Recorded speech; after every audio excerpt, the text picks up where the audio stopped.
My husband slapped me when I announced I was pregnant. Evan and I had been trying to conceive for 2 years. We had endured 2 years of negative tests wondering if I was the one who had the problem. The month before, I hadn't gotten my period. I bought 5 pregnancy tests and took them all at once because I couldn't believe the first 4. When those 2 little pink lines finally appeared, I collapsed on the bathroom floor and cried my eyes out until my sister Carrie calmed me down on the phone. She insisted that I had to tell this in a special way, not just at a random dinner party, but to throw a party, gather everyone we cared about, and turn it into a beautiful story that we would one day tell our son. That's exactly what I did 7 weeks later. My house was filled with the people I loved the most. My parents were hanging around the hors d'oeuvres table. Scary was giving me knowing looks from the back of the room. Evan's parents had flown in from Arizona, and his little brother Jeff arrived early to help me set up the chairs and the gift table. Evan was chatting with everyone as usual, shaking hands, smiling, being the charming husband I fell in love with 6 years ago. I watched him from the kitchen doorway and felt like my heart was going to burst. That night I would make him the happiest man on the planet. I picked up a fork, tapped my glass, and the room slowly quieted down. 40 faces turned to me. My mother was already crying and I didn't even know why. Evan pushed his way through the crowd, stood next to me, and put his arm around my waist. He looked at me with tenderness and curiosity, without suspecting a thing. "Thank you all for coming," I said, my voice shaking. "I know some of you have driven a lot of miles, but I promise it will be worth it." I looked at Evan and smiled. "We're having a baby. I'm pregnant." The room exploded with joy. My mother screamed. My father clapped until his hands were almost hurt. Carrie jumped up and down screaming. She knew it. Everyone was hugging each other, crying. The atmosphere was pure love. I turned to Evan expecting him to pick me up or spin me around like in the movies, but he froze. His arm came off my waist. He was white as a sheet. "Evan, honey, aren't you excited? We're finally going to be parents." And then the blow came, so hard it made me fall backwards and fall onto the gift table. The pain was immediate and sharp, like someone had put a hot iron on my face. The music played for another 3 seconds before someone cut it off. Then there was just silence and the deafening ringing in my ear. I looked up from the floor and didn't recognize the man in front of me. His face was contorted, his chest heaving, his fists clenched. He screamed, "Did you really think you could sneak someone else's child on me?" I couldn't speak. My cheek was burning and my head was blank. "Evan, what are you talking about?" I managed to get it out. "I've never been unfaithful to you. I would never do that to you." He laughed with a sound that sounded like glass breaking. To tell the truth, he was already screaming, the veins in his neck bulging and saliva flying from his mouth. "You can't be pregnant with my child, Marina. I had a vasectomy 4 years ago before we got married. I can't have children." That hit me harder than his hand. Vasectomy, 4 years. He had let me cry for 2 years over negative tests, knowing it was impossible. "So whose is it?" He kept raising his voice. "Who have you been sleeping with? How long has this been going on?" The room was silent. My mother covered her mouth, crying. My father looked ready to kill, but he didn't move. Someone knelt down next to me, helped me sit up, and picked glass from my dress. It was Jeff, pale, looking at his brother as if he saw the devil. "What's wrong with you?" His voice was shaking with rage. "You just hate your pregnant wife in front of everyone." He picked me up and stood between Evan and me as a human shield. Evan paced back and forth like a caged animal, tearing at his hair. 2 years of making me feel guilty for not giving you a child and all that time spreading your legs for someone else." He turned to the guests with open arms. Look at her there pretending not to understand. She knows perfectly well whose child that is." There I was with my face on fire, accused of adultery by my husband in front of the entire family. And worst of all, he had irrefutable proof. In his head, this pregnancy was only possible if I had been with someone else. I asked for a paternity test. It would take a week, 7 days to prove my innocence. I had no idea that those 7 days would be hell. People left the party without saying goodbye. They gathered their coats and left in silence, staring at the floor. My parents were the last. My father hugged me so hard it hurt and he whispered, "Tell me and I'll kill him." I shook my head. I still thought it was a misunderstanding. When the door closed, Evan was already going up to the bedroom. "Evan, please listen to me," I said in a small voice. "I don't know how to explain it, but I haven't been with anyone else. You're the only man in 6 years. There has to be another explanation." He laughed humorlessly, a cold sound that turned my stomach. "Another explanation for you getting pregnant by a sterile man." He took a step toward me. I flinched. I flinched from my own husband and he noticed. For a split second I saw something in his eyes. Guilt, maybe, but it disappeared behind the mask of fury. "I'd love to hear it, Marina. Enlighten me." I had nothing, only my word, which was worthless to him anymore. "Let's do the paternity test," I said. "When it comes out that you're the father, You'll have to live with what you did to me tonight. Hitting me, humiliating me, calling me in front of everyone. Something changed in his face. I hesitated. He was quiet for a long time. Okay, he finally said. First thing tomorrow morning. At the clinic, we sat like strangers. He was 4 seats away, arms crossed, jaw set. Every few seconds he would look at me and then look away in disgust. I wanted to scream at him, grab his face and make him look at the real me. But I just stared at the wall, holding back tears. The nurse called me first. Evan refused to come in with me while they took my blood. They told me it would take 7 to 10 business days for the results. I sighed. That meant another 10 days of this ordeal. On the second day, the messages from his family started. His mother, I always knew you were a. Now the whole family knows. His sister, an hour later, you disgust me. I hope you lose that bastard. Her aunt sent a long text about how she had warned Evan not to marry me, that she had always seen the trash in me. Her cousin sent a picture of me falling over on the table with the caption, cheating women always get what they deserve. I read text after text until tears blurred the screen. These people had hugged me on birthdays, sent me cards, told me I was one of the family. Now they were wishing the worst for me and my baby. I turned off my phone. I couldn't take it anymore. That afternoon, Carrie came home and found me still in bed. She crawled under the covers with me like she had when we were little and held me tight while I cried my eyes out. You have to leave him, he whispered to me tenderly. He hit you in front of everyone, Marina. You can report him. You could leave him with nothing. That same night, my mother called, saying exactly the same thing. Then my father, my aunts, my cousins, everyone who dared called my number.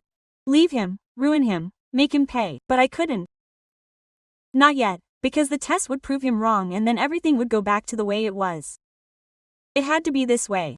I lay awake that night with my palm on my belly, searching desperately for some sign, some heartbeat that would connect me to the life that was supposedly growing inside, but I felt only emptiness and fear. What if Evan was right? What if the vasectomy really made it impossible? What if something had happened that I didn't remember? The thought turned my stomach, but I couldn't shake it. I went over and over every night of the last 3 months. Every time Evan and I had been together, every hour that had passed. Alone, nothing fit. I knew I hadn't betrayed him. I felt it in my bones. But if Evan truly was barren, then whose child was this? On the 4th day, Jeff knocked on my door, a takeout bag in his hand. I thought you weren't eating anything, he said. His voice was soft, his eyes filled with genuine concern. I hadn't showered in 48 hours.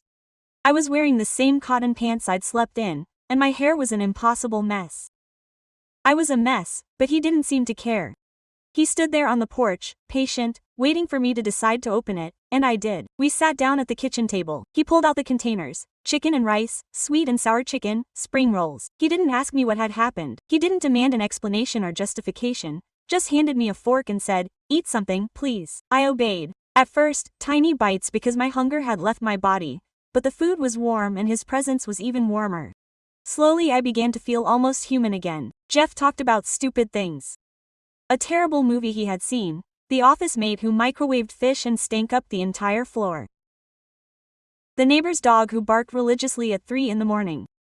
Light, weightless conversation that only demanded that I listen, and when I finally burst into tears because I knew it was coming, he didn't flinch or move away. He just pulled his chair closer, put his arm around my shoulders, and let me collapse. I didn't do anything wrong, I know. I know you probably think I did, but I swear, Jeff, I've never been with anyone but your brother. I don't understand how this happened. He rubbed my back in slow circles and shook his head. I believe you, he murmured. I don't know what the hell is going on, but I know that you're not that kind of person. You only need to spend 5 minutes with me to realize that.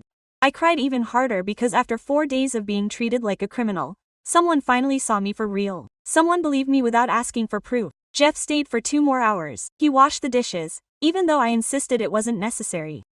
He made sure his number was saved in my phone in case I needed anything.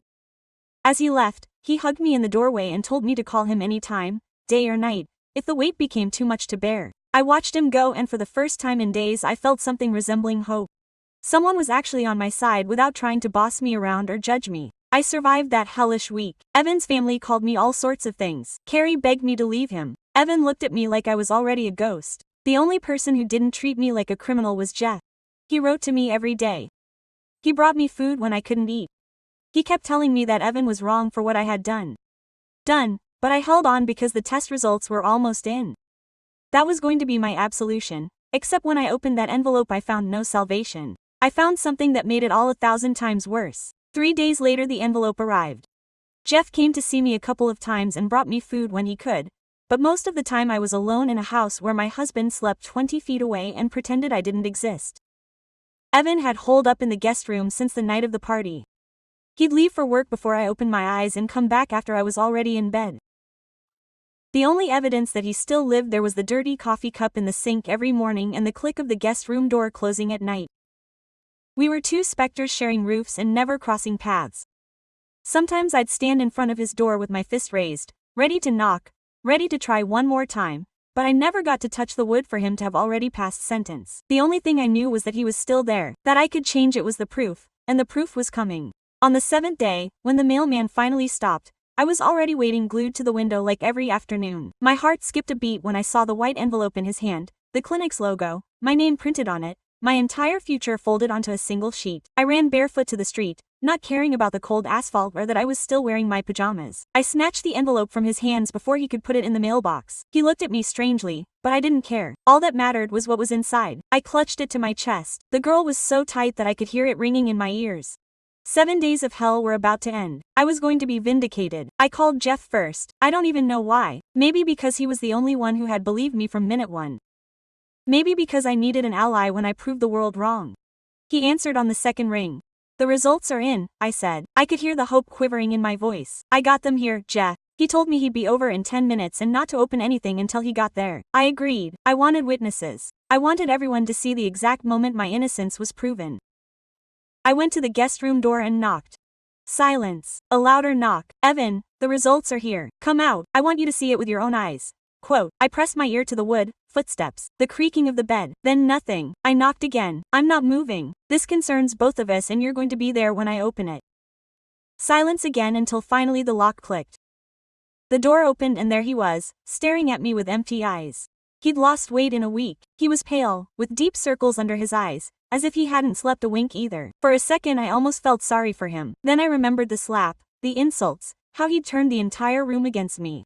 The pity evaporated. He didn't say a word. He walked past me and sat down at the kitchen table, arms folded, waiting. I followed him and set the envelope down in the center between us. Neither of us touched it. We stared at it like it was going to explode. Jeff arrived 5 minutes later. I heard his car and ran to open the door. He was nervous, which surprised me. His eyes kept darting from the envelope to my face. Are you okay? He asked quietly. I nodded. He was more than okay. He was about to prove that he hadn't done anything. I took him into the kitchen and he froze when he saw Evan. The brothers looked at each other for a long time. Something passed between them that I couldn't figure out. Then Jeff pulled up a chair and sat closer to me than to his brother.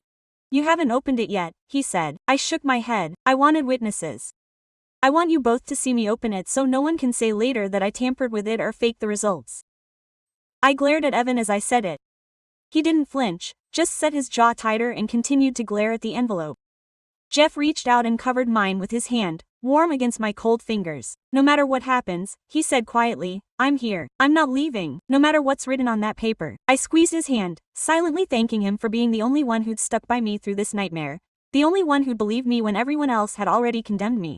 Evan's eyes darted to our clasped hands. Something dark flickered across his face. His jaw clenched until it almost cracked. Seriously, he let out an icy laugh. I'm sitting here and you're holding my brother's hand. I really need to read those results. I think I have my answer. I let go of Jeff's hand and stood up so fast that my chair fell back with a loud crash. It scraped against the floor with a sharp screech. The noise echoed through the silent kitchen.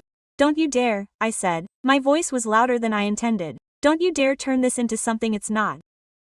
Your brother is the only person who's ever shown me any decency while you've treated me like I'm worthless.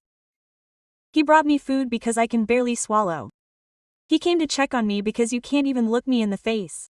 So don't stand there and pretend I'm committing a crime by accepting a little humanity from the only one who's given it to me. Evan rolled his eyes. Open the envelope already, Marina. I don't have all day to excuse myself. I took a deep breath and picked up the envelope. It weighed more than usual, as if the entire mess of our marriage was compressed inside. I looked at it and because of that, for the first time in weeks, I felt something resembling security. I knew I hadn't cheated on anyone. I knew I hadn't been with another man. Whatever that paper was, I was going to prove it, and he would have to eat every accusation and beg me for forgiveness on his knees. I held onto that image as I slid my finger under the flap. The sound of the paper tearing was deafening. I pulled the sheet out, peeled it off slowly, almost savoring the moment. This was my absolution. My eyes scanned the first few lines, medical terms, codes, my name, Evans, and then the results. I read them once. My brain refused to understand. I read them again. The words were still there, but they didn't fit. By the third time, the paper began to shake in my fingers. No, no, no. This couldn't be. There had to be a mistake, a lab glitch, a sample swap, something, anything, because what I was reading was impossible. What does it say? Evan demanded. His voice cut through the fog that enveloped me. Read it out loud. I want to hear you say it. My throat opened. It had sealed up. The room lurched, and I had to hold on to the table to keep from falling. Marina, Jeff said, and his voice came from a distance, as if from the bottom of a well. What does it say? I looked at the man I had been married to for 6 years, the man I had loved for 6 years, the man I had built an entire life around. Tears streamed down my cheeks uncontrollably. He says you're not the father. The words hung between us. Thick, final, devastating. Evan's face didn't change an inch, not a hint of surprise. He sat there, arms folded as if he had known all along, as if he had been waiting for this precise moment to confirm what he already thought of me. And there you have it, he said with terrifying calm, almost relieved. The proof. You've been deceiving me this whole time, and you can't hide it anymore. He stood up slowly, braced both hands on the table, and leaned toward me until I could see every vein bulging with rage. So who is it, huh? Who's the lucky one? Some coworker? A stranger from a wild night out? An old flame you never got over? His tone rose with each question. Tell me, Marina. I have a right to know whose child you're raising under my roof. Whose baby did you try to pass off as mine? I don't know. I don't get it. I haven't been with anyone else. Evan, I swear on what I love most. There has to be a mistake. We need to retest. We need to. He slammed the table so hard the envelope jumped and I cringed. The test isn't wrong, he screamed at the top of his lungs. The veins in my neck were bursting, just like that night at the party. Science doesn't lie, Marina. DNA doesn't lie. The only liar here is you. He pointed a shaking finger inches from my face. You've been making fun of me for months, maybe years, and now you start crying like you're the victim, like I'm the monster for being so angry because my wife got pregnant by someone else. I didn't do this, I screamed at him and something inside me broke. I don't know how it happened, but I didn't. I've never been with anyone but you, not once in 6 years. I don't understand anything, but I know I didn't lie to you. You have to believe me, Evan, please. I grabbed his arm, desperate for him to really look at me, to see past his fury and recognize the woman he had married. Please, believe me, I beg you. He shoved me so hard that I staggered back. My hip hit the counter and a lash of pain shot through my side. Jeff jumped up and caught me before I hit the floor, wrapping his arms around me to steady me. Don't touch her, Evan roared. His face was a mask of pure hatred. Don't ever touch her again. You disgust me. Looking at you right now turns my stomach. I can't stand being in the same room with you. He turned to Jeff, who was still holding me, and his eyes narrowed. And you, my own brother, here holding her, comforting her, being her shoulder to cry on while my marriage goes to hell. He took a step towards him and for a second I thought he was going to hit him. Did you know? Did you know she was sleeping with someone else behind my back? Have you been laughing at me this whole time? Jeff's face drained of all color. His arms tightened around me. Almost protectively. I didn't know anything, he replied quietly but firmly. I swear, Evan, I only came to keep her company when the results came in. That's all. I had no idea. Evan watched him for a long time, searching for any cracks. Then he let out an icy laugh that made my skin crawl. Keep her company, of course. Well, congratulations, she's all yours now. I'm out of here. He turned and stormed towards the guest room. There was the sound of drawers being thrown, clothes flying, hangers falling to the floor. Jeff let go of me and I stood there in the middle of the kitchen, shaking so hard that I had felt like I was going to fall apart. Tears were streaming down my cheeks. This wasn't happening. This couldn't be happening. I had been so sure that the test would save me, that science would confirm my innocence, and instead it had destroyed everything without giving me a single answer. It just kept telling me that Evan wasn't the father. It wouldn't tell me who was. It wouldn't explain how any of this was possible. 10 minutes later, Evan reappeared, dragging 2 suitcases. He didn't look at me as he walked toward the door. His face was granite, his gaze blankly ahead, as if I no longer existed. Evan, wait, I pleaded, running after him. Please, I grabbed his shirt from behind, and he turned so fast I almost fell. Don't touch me. Yes, I mumbled. What part don't you understand? I threw up my hands, sobbing, barely seeing. Please, can we fix this? We can do the test again. Something's wrong. Something's not right. I know I haven't fooled you. I just know. There has to be an explanation. Quote. He looked at me for a long second, and for a moment I thought I saw a flash of doubt or sadness or the man he once was, but it was gone instantly, replaced by that hard, cold mask. The only thing that doesn't add up is that I didn't see what you really are sooner.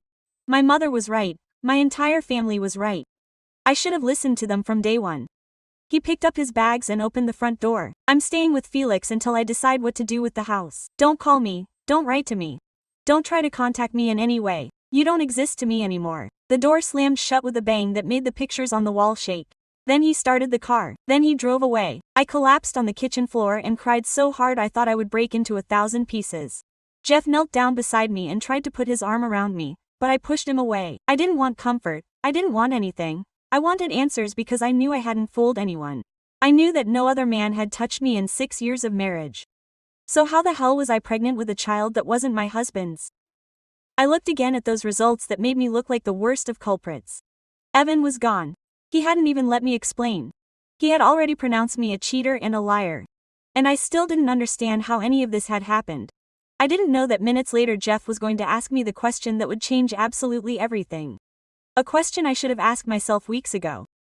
I called Carrie before dawn, and she answered on the first ring, as if I had spent the entire night with my phone in my hand. I got the results, I told her. My voice was raspy, broken from crying. Evan is not the father. He showed up at my house in less than 60 minutes. I let her in and without saying a word I handed her the paper. She read it twice, her face losing color with each line. Then she dropped it on the kitchen table and looked at me with an expression that didn't seem to bother her. I figured it out. Sit down, she said. We need to talk about this.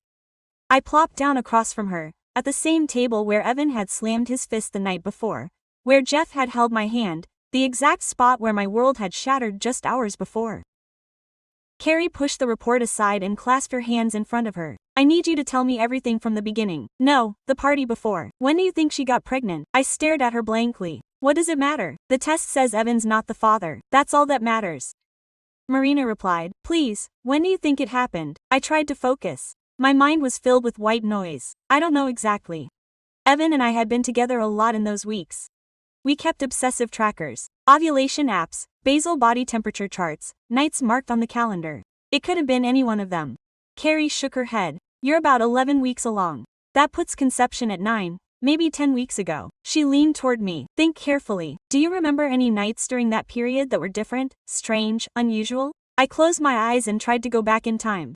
All the nights of those months had merged into one, the same routine, the same anxiety, the same hope that ended in disappointment, until the positive test. But suddenly, from deep within, a memory that I had buried emerged. There was a night, I said slowly, my eyelids still closed, searching for details that I had never stopped to analyze. About 9 or 10 weeks ago, I woke up because someone was gently moving my shoulder. Then I felt kisses on my neck. I paused, the memory burning. I asked if she felt like it, and all she could do was murmur an affirmative. I wanted to get pregnant so badly that I went ahead without thinking twice. Carrie's voice was calm. What else do you remember? It was pitch black. We used blackout curtains because Evan wakes up with nothing. I couldn't see a single outline. I swallowed hard. Plus, he never said a word. Evan usually whispered things. He told me he loved me. He asked if I was comfortable. That time it was just that low murmur. And when he finished he rolled over and seemed to fall asleep. I was so exhausted that I fell asleep right away. Carrie was silent for a long moment. When I opened my eyes, I found her watching me with a face that made me nauseous. When she spoke again, she did so very carefully, like someone walking on glass. Marina, I need you to think very carefully about what I'm going to ask you now. My whole body went rigid. Go ahead. She reached across the table and took mine. Her fingers were cold. That night, total darkness. Silence, no words, just that humming sound. She squeezed harder. Are you absolutely sure it was Evan? I pulled my hands away as if I'd been electrocuted. What kind of question is that? Of course it was Evan. I was in my bed, in my house. Who else could it be? But even as I said it, a shiver ran down my spine. Carrie didn't look down. You said you couldn't see anything. You said he didn't utter a syllable. Just a sound that anyone could have made.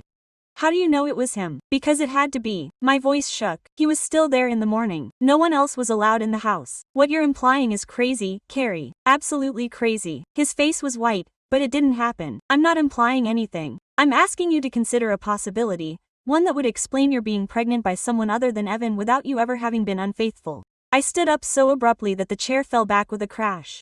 I needed to move. To get away from those words that were closing in on me. Impossible. I would have noticed. I would have sensed that something wasn't right. I opened it, but I didn't finish the sentence. The room was pitch black. Not a word was heard, just that low humming sound. His hands didn't touch me the way Evan usually did, rougher, more urgent, less delicate. I kept telling myself it was because I was half asleep, that tiredness changes people, that sex doesn't always have to be tender to be loving. And if it hadn't been love, What if it hadn't been Evan? Oh my God, I whispered. My back hit the counter and I clutched it to keep from collapsing. Carrie jumped up and caught me just as my knees gave out. He held me tight as I began to shake uncontrollably. Breathe, he whispered into my hair. Breathe, we don't know anything for sure yet. It's just a hypothesis. We have to think clearly. But I couldn't think anymore. If Carrie was right, a stranger had entered my house while I was sleeping, had crawled into my bed, and I had eagerly cooperated because I believed he was my husband and I wanted this baby so badly that I didn't even consider keeping quiet. Who? I managed to say. Who the hell would do something like that? Who has access to our house in the middle of the night? Carrie went very still. Her arms tightened around me, and then she uttered the sentence that made my blood run cold. Who has the key to your house, Marina? The answer hit me like a train. Only one person. Jeff. Evan had given it to him 2 years ago when we went on a trip and needed someone to water the plants. We never gave it back. My mind began to race through the last week. His support when everyone else had turned their backs on me. His absolute assurance that I hadn't cheated on anyone. His unannounced visits. The way he sat way too close on the couch. His hand on my knee. His comments that maybe my marriage was for the best. How he had been there when I opened the envelope. Holding my hand as he read the death sentence to my life. I didn't whisper, but the pieces fell into place, one after the other, into a horrifying picture that I didn't want to look at. No, Jeff, no. He's Evan's brother. He's been helping me. I fell silent. Always available, always helpful, never surprised by anything. Like he knew in advance how it would all end. Carrie pulled back a little and looked me in the eyes. We need certainty. Another DNA test, this time comparing the baby to Jeff, my hands shaking so badly I could barely stand. And if it's positive, Carrie, what do I do then? What if my husband's brother raped me in my sleep? It wasn't Eva that night. The realization took my breath away. Someone came into my room, slept next to me, and I never knew it. I thought I was trying to conceive with my husband. Jeff was actually using me. Every subsequent visit, every sweet word, every Evan, he doesn't deserve you. I knew it. I'd known it all along. Now I had to make Evan believe me. He wasn't answering his phone. I still saw him as the traitor, but I knew where he was staying and I wasn't going to let him hide from the truth any longer. Carrie had no answer. Neither did I, but I was absolutely certain. Evan had to know. He had to know what his brother had probably done. I picked up my phone and dialed. Voicemail. I dialed the same thing 5 times in a row. He's staying at Felix's, I told him. I know the address. I'm coming over. He tried to hold me back. He told me to wait until I had proof. That showing up all hysterical and accusing his brother would only make things worse. But I couldn't wait. Every minute that passed was another minute that Evan hated me and Jeff got away with it. I grabbed my keys and ran to the car before he could stop me.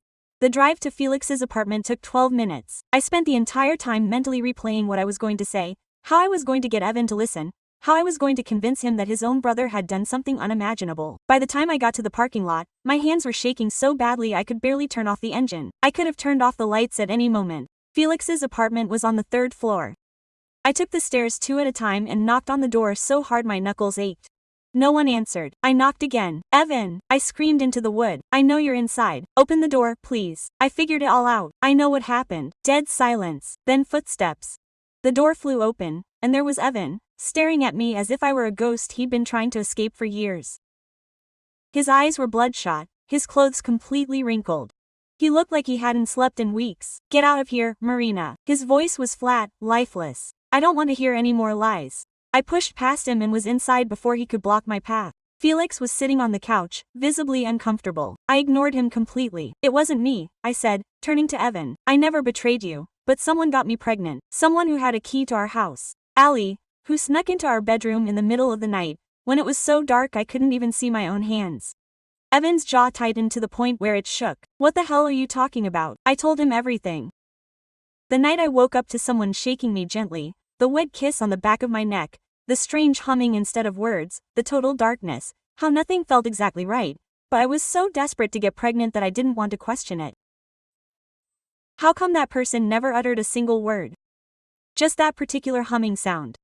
As he spoke, Evan's face changed. The anger was still there, but it wasn't just directed at me anymore. It was being redirected towards something else. Who else has a key to our house? I asked. Besides this, who else can just walk in whenever they want? The realization hit me. His eyes widened. His fists clenched so tightly his knuckles turned white. Jeff, he murmured. The name burned out of his mouth.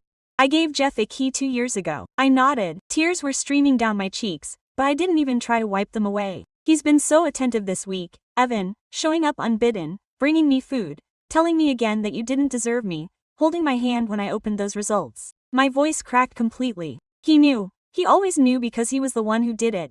Evan was silent for a long moment. His chest was heaving. His face had gone from deathly white to angry red. When he finally spoke, his voice shook with restraint. Get in the car. We drove to Jeff's apartment in deathly silence. Evan's knuckles were white on the steering wheel. His jaw was clenched so tightly that the muscles were showing under his skin. I had no idea what he was going to do when we got there. Part of me was genuinely afraid of finding out. Jeff's building was a modern complex on the east side. We pulled into the parking garage and Evan was out of the car before I could even unbuckle my seatbelt. I ran after him as he stormed toward the entrance. He didn't ring the intercom, he didn't push a doorbell, he just waited for a neighbor to come out and held the door shut before it closed. We rode the elevator to the 4th floor. Evan pounded on the door with his fist, and for a few seconds nothing happened. Then the lock clicked, the door opened, and there was Jeff. The first thing I noticed was that he didn't seem surprised at all. No shock, no confusion, no hint of panic. He just stood there, calm, almost serene, as if he'd been waiting for this exact visit for months. Hello, he said matter-of-factly, as if we'd been having a sit-down meal. Evan grabbed him by the shirt and yanked him inside violently. Tell me the truth right now, he growled. What did you do to my wife? Jeff didn't resist. He didn't even try to fight back. He let Evan slam him against the wall. Then he looked over his brother's shoulder, straight at me. His eyes locked with mine, and something about them made my skin crawl. There was intensity, desire, pure possession, like I was an object that he already owned. Marina said my name softly. Hearing it from her mouth made my stomach turn. I've been waiting so long to finally tell you everything. Jeff stared at us from the doorway as if this was the moment he'd dreamed of his whole life. No panic, no guilt, just that uneasy calm that made every hair on my neck stand on end. Evan demanded answers. I held my breath, waiting for denials, excuses, anything to keep me believing this was all a terrible misunderstanding. But he didn't deny it. He smiled, and what he said next proved that this hadn't been an impulse or a drunken mistake. It had been calculated, obsessive, absolute. Jeff's lips curved slowly into a smile that transformed him into someone else entirely. He wasn't the kind brother-in-law who brought me food when I was sad anymore. That smile was cold, deliberate, unsettling, the kind of smile someone wears who's kept a secret for years and can finally let it out. Maybe you want to let me out, Evan, he said in a calm, almost friendly voice, as if his brother weren't pinning him against the wall with the will to kill him. This is going to be a long time, and you'd rather be sitting down. Evan's hands tightened on his shirt. The fabric crinkled and rustled. A vein throbbed furiously in his neck, and he breathed like a wounded animal. Speak now. Tell me what you did. Jeff didn't move or try to push him away. He just stood there, limp in a sickening way. Then his eyes slid past Evan and settled back on me. I wanted to look at the floor, but I couldn't. He had me locked in his gaze like a predator who finally has its prey cornered. I had always been that way to him since day one, and he had decided that I would be his no matter what. Okay, he said softly, his eyes never leaving mine, even though he was talking to Evan. Do you want to know exactly what I did? I'll tell you everything, but first you have to understand that I don't regret it in the slightest. It was the best decision of my entire life. My chest felt like it was crushing me. Every breath was a struggle. I leaned further against the wall because my legs wouldn't respond anymore. They had turned to jelly. Evan slammed Jeff into the wall so hard a nearby painting shook. Speak, Jeff chuckled softly. Having your spare key gave me a power I'd craved for years. I loved being able to enter your home, your life. He tilted his head slightly. Your woman. The word woman sounded like he savored it. I felt nausea rising in my throat. Evan's entire body went rigid. The muscles in his arms rippled beneath his shirt. I could hear his teeth grinding. That night, Jeff continued. He knew exactly what he was doing. He'd been tracking Marina's ovulation cycle for months. At every family meal she'd talked about how much she wanted a child. She'd cried because you'd been trying so long and she'd almost given up hope. And I couldn't stand to see my sweet Marina so broken. Every word was a punch to the gut. He'd been watching me, studying me, waiting for the exact moment when I'd be most vulnerable. But then something funny happened. Jeff continued. His voice was almost cheerful now. You had your vasectomy done in secret and you never told her. You let her think it was her fault, while you knew perfectly well that you could never have a child together. He chuckled softly. That's when I understood that destiny was sending me a very clear signal. You didn't want to be a father, but I did. And Marina deserved to have the baby she'd been crying herself to sleep over for 2 years. Jeff continued without flinching. I waited for the perfect night. I knew the bedroom like the back of my hand. I knew how thick the curtains were. I knew Evan fell asleep after his poker games. All I had to do was come in at about 3 a.m., climb into bed, and wake her up like a husband would. He looked at me again and his expression turned tender, almost love-struck, as if he were remembering a beautiful romantic date. You were so sweet that night, Marina, so receptive. When I kissed your neck you let out that little sigh of happiness.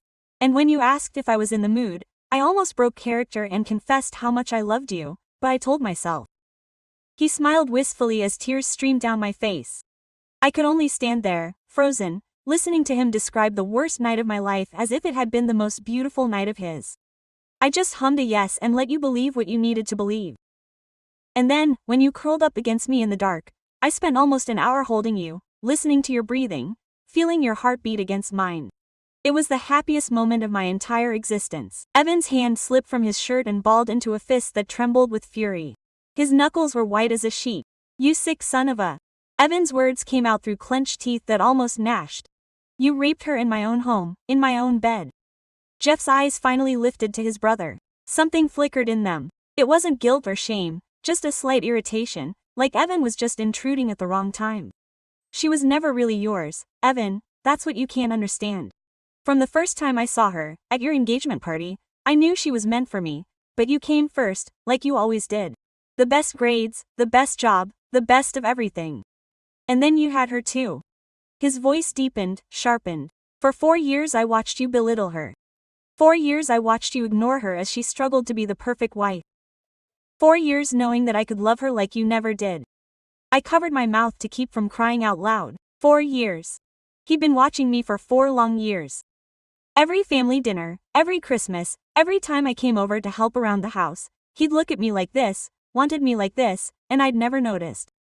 Evan's fist connected with Jeff's jaw with a sharp crack that echoed off the walls.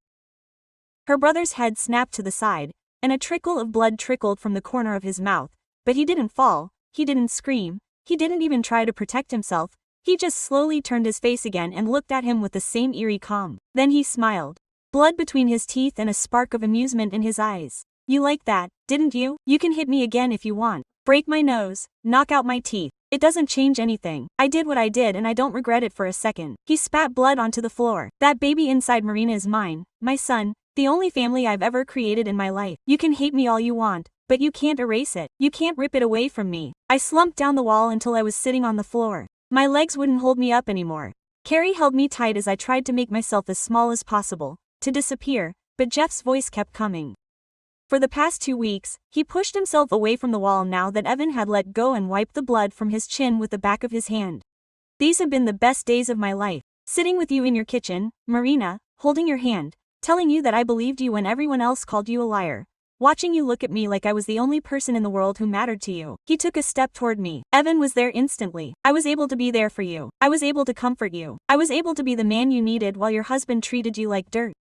Every tear you shed on my shoulder was proof that I was right. You should have been mine all along. I was shaking so hard my teeth were chattering. Every memory from those 2 weeks replayed in my head, but now it was all different. His arm around my shoulders on the couch, his hand on my knee. How he always sat way too close. How he looked at me when he thought I didn't notice. I had interpreted it as brotherly affection, support. He had experienced it as a triumph, savoring my pain, knowing that he was the cause. Marina said my name softly, almost tenderly. Look at me, please. I didn't want to, but something in her voice made me look up. She was only a few steps away with Evan blocking the way, but her eyes found mine without difficulty. What I saw in them terrified me more than anything that had come before. Hope, real hope. Come with me, she said, right now. Tonight, we can put this whole mess behind us. Start over somewhere else. Raise our son the way it should have been from the beginning. The air left my lungs. I really believed it was possible. I really thought I could say yes to him. He had violated me in the most intimate way imaginable, and now here he was asking me to run away with him. You're crazy, I whispered. My voice was broken, completely crazy. The hope faded a little from his face, giving way to confusion and then frustration. I'm offering you everything, Marina. A man who truly loves you, a father to your baby, a new beginning away from those who turned their backs on you. Why would you choose to stay with someone who slapped you in front of 40 people? Evan moved so fast I barely saw him coming. The second punch sent Jeff sprawling. He went down hard and Evan came at him, blow after blow, each impact resonating with a wet, sickening thud. You can't talk to her, Evan cried through his tears. You can't look at her. You can't say her name. Do you understand what you did to her? Jeff didn't let himself be hit, he just stood there taking the beating, that hideous smile still plastered across his bloody face. And between each blow I heard him laugh. A low, slurred, sick laugh. I sat on the floor of my brother-in-law's apartment, watching my husband beat the living daylights out of his brother-in-law. All I could think was that even if Evan killed him right then and there, it wouldn't change anything. It wouldn't take away what Jeff had done to me. It wouldn't take that night away. It wouldn't rid me of the baby growing inside me, or give me back the life I had before. Evan finally stopped, his knuckles cracked, covered in someone else's blood, and he panted. His entire body shook with an unstoppable rage. Jeff was still conscious, still grinning with swollen lips and red teeth, still looking over Evan's shoulder directly at me. It was worth it, he said in a throaty voice, thick with blood. Every second, every blow, everything, because one perfect night you were mine, Marina, and no one can ever change that. I screamed like I've never screamed in my life. That same night we called the police. They took Jeff away in handcuffs as he smiled at me from the back window of the patrol car. I told them everything, every detail of that night, every word he had spoken. The officer nodded, took notes, and told me I was brave for speaking up, but bravery doesn't fix anything. What Jeff did to me was hard to prove in court. He never forced the door open because he had a key. I never said no because I thought he was my husband. The prosecutor called it a case of lip service. Even though Jeff had confessed everything in front of Evan and Carrie, it wasn't enough. In the end he took a plea deal, a misdemeanor charge of entering our home without permission, 6 months of periodic reporting to an officer and a fine. No jail time, nothing that would scar him for life like that night had scarred me. Evan and I tried to save what was ours. We went to therapy for 3 weeks. We sat in an office talking about trust, about pain, about getting better. But every time I looked at him I saw the party, the slap, how he called me out in front of everyone he cared about, how he decided I was unfaithful before he considered any other option. He said, "I'm sorry 1,000 times. He cried, he begged, he swore he would spend the rest of his life making it up to me. But there are things you can't fix, words you can't take back. He beat me, he humiliated me in front of 40 people, he allowed his family to wish the worst on me and my baby, even though they later learned the truth. Those 2 weeks of hell happened. I filed for divorce. He didn't argue with it. I think a part of him knew we were broken the moment his hand touched my face. The stress took everything out of me. 2 weeks after the divorce was finalized, I woke up in the middle of the night in pain so intense I couldn't stand. Carrie took me to the hospital. The doctor confirmed what the blood had already said. I had lost the baby. Part of me was relieved and hated myself for it. That baby was innocent. He didn't ask to be born this way. But every time I imagined raising him, Jeff's son, every time I thought about looking into eyes or a smile that could be his, I gasped for air. Now the baby was gone and I didn't have to decide. The guilt of feeling relieved will probably stay with me forever. But for now there's only one thing I can do. Start a new life away from all of them. Yes, away from all of them. Yeah.